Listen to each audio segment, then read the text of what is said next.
100 ఏళ్ల జీవితాన్ని వృధా చేసుకుంటున్నాడు. తన బిడ్డల కోసం కండలు కరిగించి కష్టించి ధనము ఆస్తులు సంపాదించి ఇచ్చి చివరకు తన శరీరం ముసలితనంతో శిథిలమైనప్పుడు, తనవారే తనను ఆదరించకపోయినప్పుడు, అసహ్యించుకుంటున్నప్పుడు కుమిలి కుమిలి విచారిస్తాడు. తన బిడ్డలకు ఇచ్చిన స్థిర చరాస్తులతో తాను దానధర్మాలు పుణ్యకార్యాలు చేసినా తన జన్మకు పరమార్థం లభించేది కదా అని ఆఖరి ఘడియలలో ఆరాటం చెందుతాడు.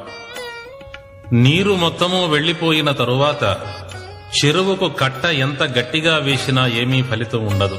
అలాగే ఆయుర్దాయం అంతా అయిపోయిన తరువాత చివరి నిమిషాలలో ఎంత పశ్చాత్తాపపడినా ప్రయోజనం ఉండదు. అందువలన ఏమీ చెయ్యలేక, చేయాలని ఉన్న శక్తి చాలక